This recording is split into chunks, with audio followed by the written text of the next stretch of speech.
আসসালামু আলাইকুম ভিউয়ার্স। তো আমাদের ছাদের রড ফালানো শেষ, মেন রড বাঁধা শেষ।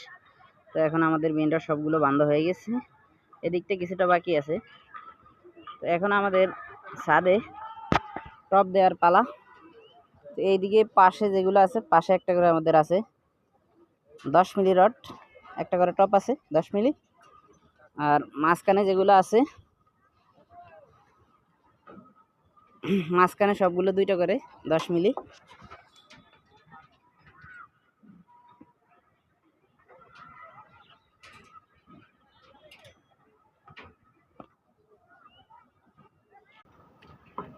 Tata, bye bye.